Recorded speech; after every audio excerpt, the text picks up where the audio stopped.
ಮಧುಗಿರಿಯಲ್ಲಿ high tech ಸಂಚಾರಿ ಆರೋಗ್ಯ clinic.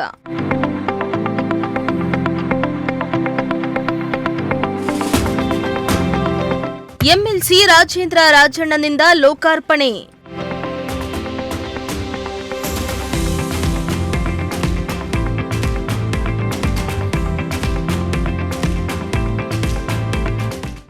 ಕಾರ್ಮಿಕ ಇಲಾಖೆ, ಕರ್ನಾಟಕ ಕಟ್ಟಡ ಮತ್ತು ಇತರೆ ನಿರ್ಮಾಣ ಕಾರ್ಮಿಕರ ಕಲ್ಯಾಣ ಮಂಡಳಿಯ ವತಿಯಿಂದ ಹೈಟೆಕ್ ಸಂಚಾರಿ ಆರೋಗ್ಯ ಕ್ಲಿನಿಕ್ ಅನ್ನು ವಿಧಾನ ಪರಿಷತ್ ಸದಸ್ಯ ರಾಜೇಂದ್ರ ರಾಜಣ್ಣ ಮಧುಗಿರಿಯಲ್ಲಿ ಲೋಕಾರ್ಪಣೆಗೊಳಿಸಿದರು.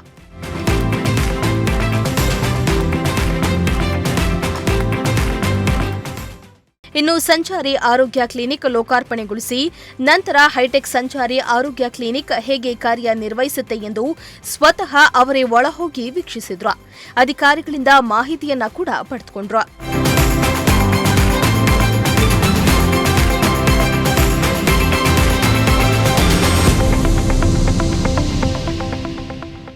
ಇನ್ನು ಇದೇ ಸಂದರ್ಭದಲ್ಲಿ ವಿವಾಹವಾದ 3 ಜನ ನೋಂದಾಯಿತ ಫಲಾನುಭವಿಗಳಿಗೆ 60,000 ರೂಪಾಯಿಗಳಂತೆ ಒಟ್ಟು 1,80,000 ರೂಪಾಯಿಗಳನ್ನು, ಇಬ್ಬರ ಅಂತ್ಯ ಸಂಸ್ಕಾರ ವೆಚ್ಚ 1,50,000 ರೂಪಾಯಿಗಳು ಹಾಗೂ ಒಬ್ಬರಿಗೆ 3,000 ರೂಪಾಯಿ ಪಿಂಚಣಿ ಮೊತ್ತದ ಚೆಕ್ ಮತ್ತು 12 ಜನ ಕಟ್ಟಡ ಕಾರ್ಮಿಕರಿಗೆ ಕಿಟ್ಗಳನ್ನು ವಿತರಿಸಿದ್ರು.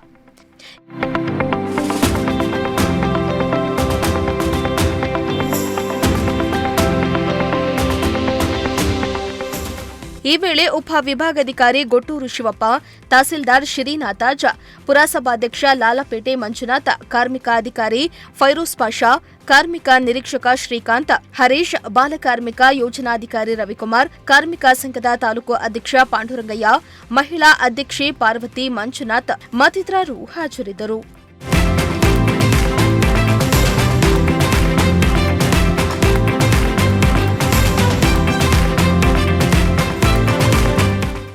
ಸಿರಾಜ್ ಅಹಮದ್, ಪ್ರಜಾಶಕ್ತಿ ಟಿವಿ, ಮಧುಗಿರಿ.